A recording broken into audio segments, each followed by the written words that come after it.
नमस्कार. 9:30च्या बातमीपत्रात मी आशुतोष सावे आपलं स्वागत करतो. सुरुवातीला एक नजर ठळक बातम्यांवर. विधिमंडळाचं अर्थसंकल्पीय अधिवेशन उद्यापासून मुंबईत सुरू. वित्तमंत्री मुनगंटीवार 18 तारखेला सादर करणार राज्याचा अर्थसंकल्प. विधिमंडळाच्या अधिवेशनात शेतकरी, ग्रामीण तसंच शहरी भागातल्या विविध प्रश्नांबाबत सकारात्मक न्याय देण्याचा सरकारचा प्रयत्न. मुख्यमंत्री. विरोधी पक्षांच्या समन्वयानं महाराष्ट्राचा विकास करण्याचा सरकारचा मानस. अधिवेशनाच्या पूर्वसंध्येला मुख्यमंत्र्यांचं प्रतिपादन. सरकार जनतेच्या प्रश्नांबाबत गंभीर नसल्याचा आरोप करत अधिवेशनाच्या पूर्वसंध्येला मुख्यमंत्र्यांच्या चहापानावर विरोधी पक्षांचा बहिष्कार. विधिमंडळात सरकारचा अपारदर्शक कारभार मांडणार असून सरकारनंच विश्वास सिद्ध करण्याची वेळ आली आहे. विरोधी पक्षनेत्यांचा हल्लाबोल. नागपूर महानगरपालिकेच्या महापौरपदी भाजपाच्या नंदा जिचकार तर उपमहापौरपदी डी पराज पार्डीकर विजयी. भाषा हे संवाद साधण्याचं प्रभावशाली माध्यम असल्यानं संस्कृतसारख्या भारतीय भाषांचं संवर्धन करणं गरजेचं असल्याचं केंद्रीय मनुष्यबळ विकास मंत्र्यांचं प्रतिपादन. आणि बंगळुरू क्रिकेट कसोटीत आज दिवसअखेर भारताविरुद्ध ऑस्ट्रेलियाच्या 6 बाद 237 धावा. आता पाहूया सविस्तर वृत्त. विधिमंडळाचं अर्थसंकल्पीय अधिवेशन उद्यापासून मुंबईत सुरू होत आहे. राज्यात होणाऱ्या विचारवंतांच्या हत्या, त्यांच्या तपासात होणारी दिरंगाई, विमुद्रीकरणानंतर शेतमालाचे पडलेले भाव आदी मुद्द्यांवरून विरोधी पक्ष सरकारला घेरण्याची शक्यता आहे. मुंबईसह 10 महानगरपालिका आणि 26 जिल्हा परिषद निवडणुकांनंतर हे अधिवेशन होत आहे. या निवडणुकांदरम्यान शिवसेना भाजपा यांच्यात आलेली कटुता याचे पडसादही अधिवेशनात उमटण्याची शक्यता आहे. अर्थसंकल्पीय अधिवेशन 7 एप्रिलपर्यंत चालणार असून 18 मार्चला वित्तमंत्री सुधीर मुनगंटीवार राज्याचा अर्थसंकल्प सादर करतील. या अर्थसंकल्पात रोजगार निर्मिती तसंच कृषी क्षेत्रावर लक्ष केंद्रित करण्यात येणार असल्याचं मुनगंटीवार यांनी आज नागपूर इथं सांगितलं. राज्यातील 2.5 कोटीहून अधिक लोकांच्या उत्पन्नाचा स्रोत कृषी क्षेत्र असल्यानं कृषी आधारित रोजगारावर आता आमचा भर राहील असंही ते म्हणाले. या अधिवेशनात प्रलंबित 2 विधेयकं तसंच 6 अध्यादेश मांडण्यात येतील.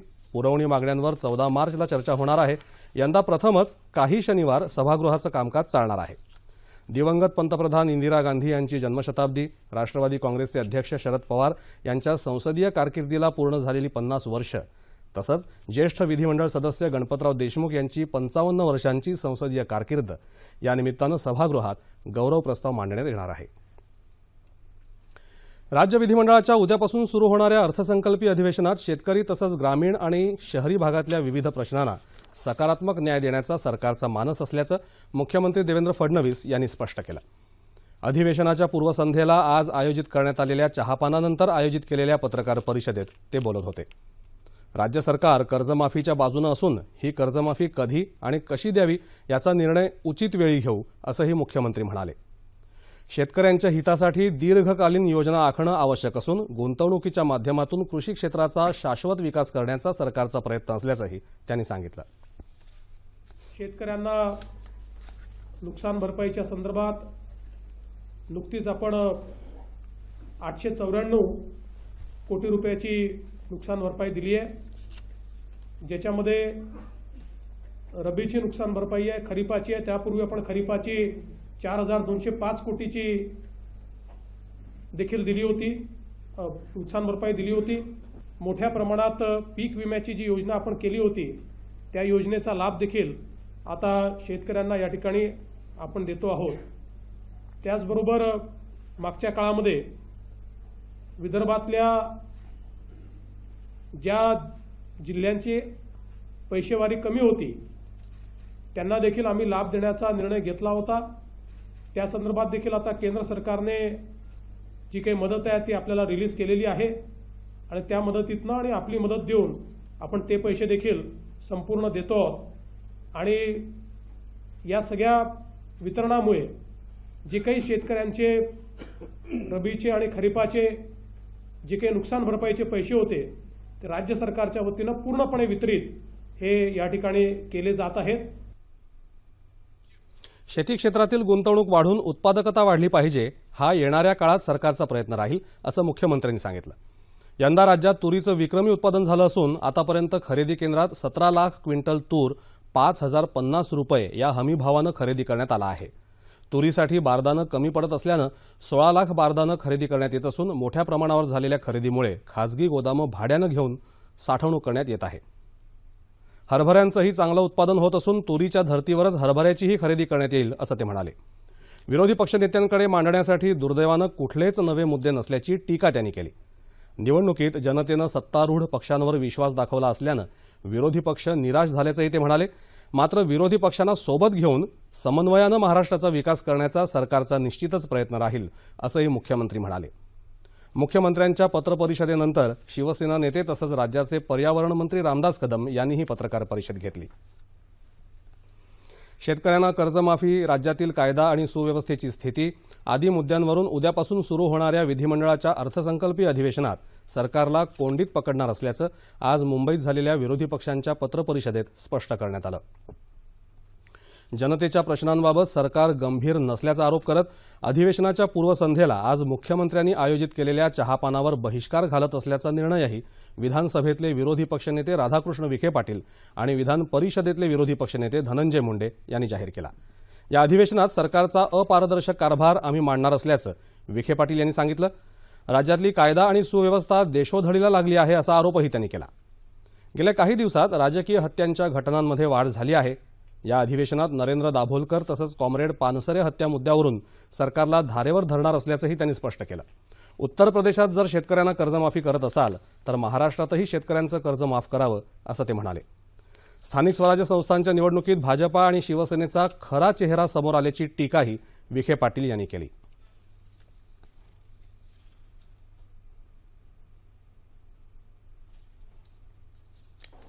मुंबईच्या जनतेनं त्यांना जो कौल दिलेला आहे, 2 नंबरचा सगळ्यात मोठा पक्ष म्हणून भारतीय जनता पक्ष निवडून गेलाय. याचाच अर्थ लोकांनी या पारदर्शक कारभारासाठी त्यांना त्या ठिकाणी विरोध करण्याची जबाबदारी प्रत्यक्षपणे जनतेने त्यांच्यावर दिली होती. त्यामुळे जबाबदारी त्यांनी स्वीकारायला हवी होती. पण ज्या निवडणुकीमध्ये तुम्ही ज्यांना माफिया म्हटलं, त्यांची अवकाश काढली, त्यांच्याशी लढाई लढण्याऐवजी तुम्ही त्यांच्याशी मांडवली करताय. मांडवली करणं म्हणजे तुम्ही या निवडणुकीत पळ काढलाय असं मला हरकत नाही. विरोधी पक्ष सरकारविरोधात अविश्वास प्रस्ताव आणणार नाही, कारण सरकारनं आता सभागृहात विश्वास सिद्ध करण्याची वेळ आली आहे असा टोला धनंजय मुंडे यांनी लगावला.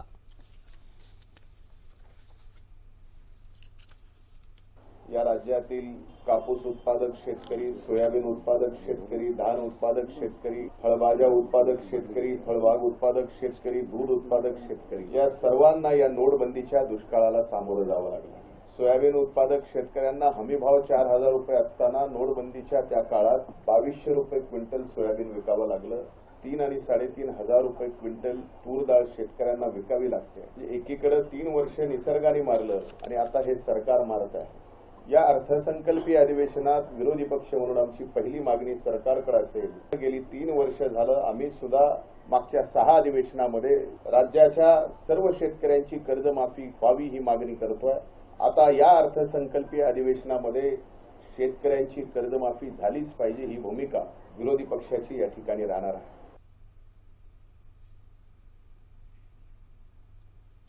सर्वांचं लक्ष लागलेल्या मुंबई महानगरपालिकेच्या महापौर पदाच्या निवडणुकीत भाजपानं माघार घेतली असली तर उपराजधानी नागपूर महानगरपालिकेची महापौर आणि उपमहापौर पदं भाजपानं बहुमताच्या जोरावर जिंकली आहेत. आज झालेल्या निवडणुकीत भाजपाच्या नंदा जिचकार महापौरपदी तर दीपराज पार्डीकर हे उपमहापौरपदी निवडून आले आहेत. भाजपाच्या नंदा जिचकार यांना 108 मतं मिळाली तर काँग्रेसच्या स्नेहा निकोसे यांना 26 आणि बसपाच्या वंदना चांदेकर यांना 10 मतं मिळाली. उपमहापौर पदासाठीही आजच मतदान झालं. दीपराज पार्डीकर यांनी 108 मतं मिळवत काँग्रेस आणि बसपा उमेदवारांचा पराभव केला. कोणतंही राजकारण न करता दलित शोषितांना न्याय देण्यासाठी आपण कार्य करणार असल्याचं नवनिर्वाचित महापौर नंदा जिचकार यांनी प्रसारमाध्यमांशी बोलताना सांगितलं. या जनतेला आम्ही जास्तीत जास्त नागरी सुविधा तर पोहोचवणारच, त्याचं आमचं कर्तव्यच आहे. परंतु या समाजामध्ये दीन दुबळ्यांना कशी मदत करता येईल, जो आमचा खालचा स्ट्रॅटा आहे त्याला आम्हाला कसं वर आणता येईल, राजकारण न करता समाजकारण आम्हाला जास्तीत जास्त कसं करता येईल या दृष्टीने आमचे प्रयत्न राहतील। या नागपूरच्या जनतेला एक आदर्श शहर कसं असतं ते दाखवून देणार। सोलापूर महानगरपालिकेच्या महापौर आणि उपमहापौर पदासाठी येत्या 8 मार्च रोजी निवडणूक होणार आहे। त्यासाठी काल उमेदवारी अर्ज दाखल करण्याच्या शेवटच्या दिवशी महापौर आणि उपमहापौर पदासाठी प्रत्येकी 4 अर्ज दाखल करण्यात आले। महापौर पदासाठी भाजपाच्या शोभा बनशेट्टी, एमआयएमच्या नूतन गायकवाड, शिवसेनेतर्फे कुमुद अंकाराम, काँग्रेसतर्फे प्रिया माने यांनी उमेदवारी अर्ज दाखल केले आहेत। उपमहापौर पदासाठी भाजपातर्फे शशिकला बत्तुल, शिवसेनेचे अमोल शिंदे, एमआयएमचे अझर हुंडेकरी तसंच राष्ट्रवादीतर्फे किसन जाधव यांनी अर्ज दाखल केले आहेत। सोलापूर महानगरपालिकेत भाजपाचे 49 नगरसेवक असून शिवसेना 21, काँग्रेस 14, एमआयएम 9, बसपा 4 तर राष्ट्रवादी काँग्रेसचे 4 नगरसेवक असं पक्षीय बलाबल आहे। बहुमत एकाही पक्षाकडे नसलं तरी भाजपा बाजी मारेल अशी शक्यता आहे। उत्तर प्रदेश, उत्तराखंड, मणिपूर, गोवा, पंजाब या 5 राज्यांच्या विधानसभा निवडणुकीसाठीच्या मतदानोत्तर जनमत चाचणीचे कौल 9 मार्चला संध्याकाळी 5:30 नंतर प्रसारित करता येतील असं निवडणूक आयोगानं जाहीर केलं आहे।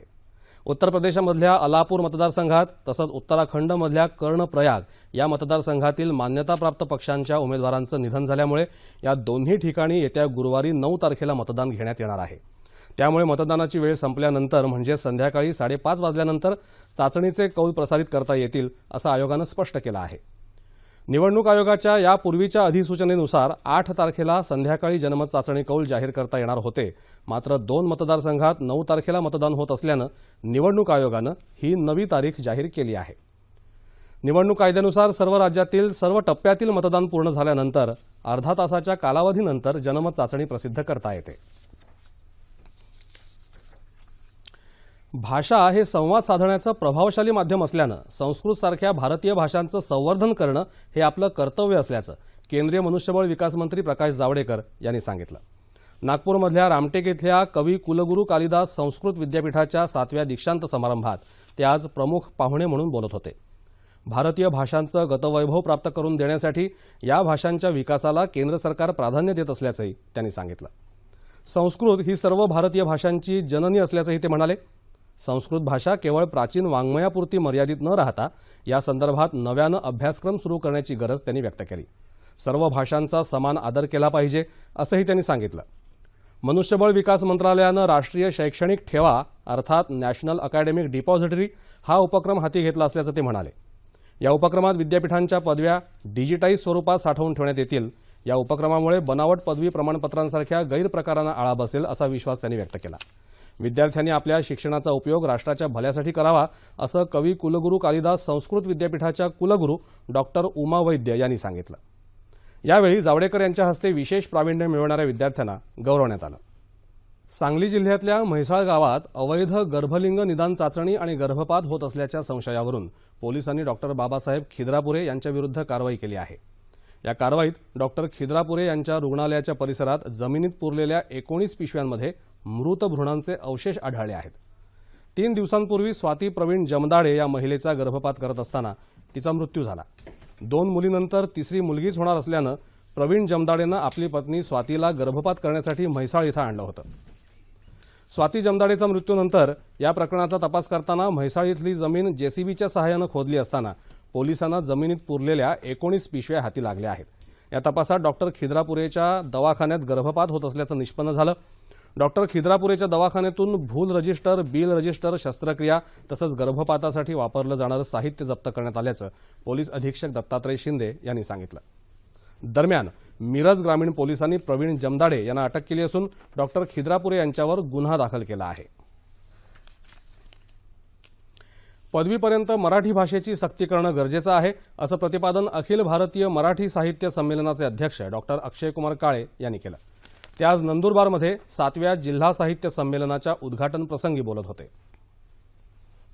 नजीकच्या काळात मराठी शाळांना वाईट दिवस आल्याची खंत त्यांनी व्यक्त केली। मराठी भाषा ही अनेक भाषांनी तयार झाली असल्यानं हिंदी भाषा तिच्यापासून तोडून तिचं कल्याण करता येणार नाही असं मतही काळे यांनी व्यक्त केलं। सकाळी नंदुरबारचे जिल्हाधिकारी मल्लीनाथ कलशेट्टी यांच्या हस्ते ग्रंथदिंडीची सुरुवात झाली, तर संत आपश्री गुलाम महाराज साहित्य नगरीचं उद्घाटन खासदार डॉक्टर हिना गावित यांनी केलं. साहित्य नगरीत ठेवलेल्या ग्रंथ प्रदर्शन आणि विक्रीला वाचकांचा चांगला प्रतिसाद लाभला.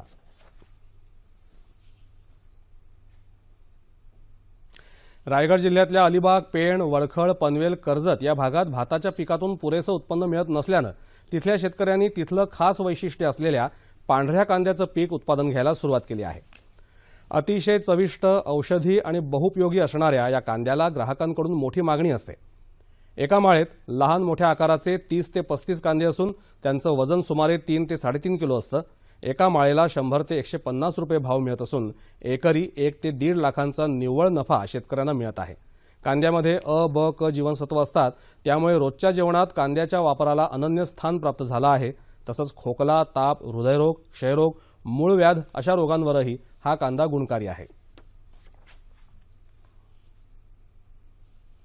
कांद्याचं पीक घेण्यासाठी साधारण कमीत कमी 4 महिने लागतात, कारण रोपं बनवण्यासाठी 1 महिन्याचा कालावधी दिला जातो. लागवड केल्यानंतर 3 महिन्याचा याच्यात महिन्यामध्ये पूर्ण कांदा तयार होतो. कांदा तयार झाल्यानंतर ते बाहेर काढून ते सुकवावं लागतात. साधारण आता माझा अंदाज आहे की साधारण 1000 ते 1500 माल बनले पाहिजेत. हा सफेद कांद्याचा म्हणजे लहान मुलांसाठी जो कफ वगैरे होतो, सर्दी कफ जे ज्याला त्रास असतात, त्यांना जर रात्रीचा कांदा कापून त्याच्यात गूळ आणि हळद टाकले आणि सकाळी जर दिलं खायला तर चांगल्या प्रकारे आजार बरा होतो आणि कफ वगैरे सर्व शरीरातलं निघून जातो. तो नेहमीच्या आहारात जर असले तर आपण बऱ्याच रोगाला आपल्या दूर ठेवू शकतो. हिंगोली इथल्या जिल्हा आणि सत्र न्यायालय इमारतीच्या निर्माण कार्याचं भूमिपूजन आज मुंबई उच्च न्यायालयाच्या औरंगाबाद खंडपीठाचे न्यायमूर्ती तानाजीराव नलावडे यांच्या हस्ते झालं. तरुण आणि ग्रामीण भागातील वकिलांनी एकत्र येऊन खंडपीठांमध्ये वकिली करावी, तसंच कुठल्याही प्रलोभनाला बळी न पडता न्यायसंस्थेबद्दल असलेला विश्वास वृद्धिंगत करावा असं आवाहन नलावडे यांनी यावेळी केलं. परभणी जिल्हा सत्र न्यायालयाच्या न्यायाधीश मु. श्री जवळकर अध्यक्षस्थानी होत्या, तर नांदेड जिल्हा सत्र न्यायालयाच्या न्यायाधीश सविता बारणे प्रमुख पाहुण्या म्हणून उपस्थित होत्या.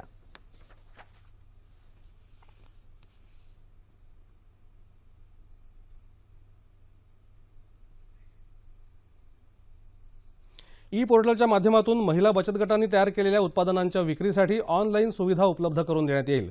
तसंच बचत गटांसाठी विभागीय आणि फिरत्या विक्री केंद्रांची सुविधाही उपलब्ध करून देण्यात येईल, असं ग्रामविकास आणि महिला बालविकास मंत्री पंकजा मुंडे यांनी सांगितलं. नाशिक इथं आयोजित महिला स्वयंसहाय्यता बचत समूहांनी उत्पादित केलेल्या वस्तूंचं प्रदर्शन आणि विभागीय महिला मेळाव्याचं उद्घाटन काल मुंडे यांच्या हस्ते झालं. ऑनलाईन विक्री प्रक्रिया आपलं सरकार वेब पोर्टलला जोडून बचत गटाच्या बँक खात्यात रक्कम जमा करण्याची सुविधा उपलब्ध करून देण्यात येईल, असंही त्या म्हणाल्या. येत्या 3 वर्षात प्रत्येक गावातील एका कुटुंबातील किमान एक महिला बचत गटाशी जोडली जाईल, असे प्रयत्न ग्रामविकास विभागातर्फे करण्यात येतील, असंही पंकजा मुंडे यांनी सांगितलं.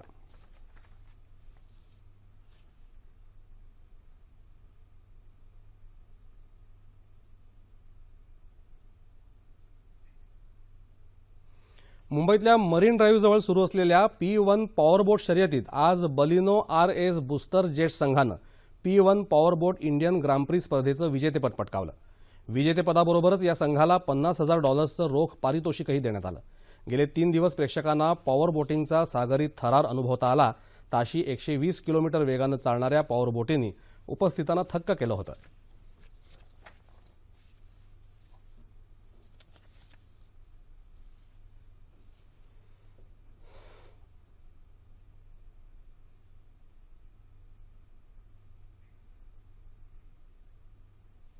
मुंबई शहरातल्या नद्यांना पुनरुज्जीवित करण्याच्या उद्देशानं स्थापन करण्यात आलेल्या रिव्हर मार्चतर्फे काल दहिसर इथल्या दहिसर नदीचं पुनर्वसन करण्यासाठी मार्च काढण्यात आला.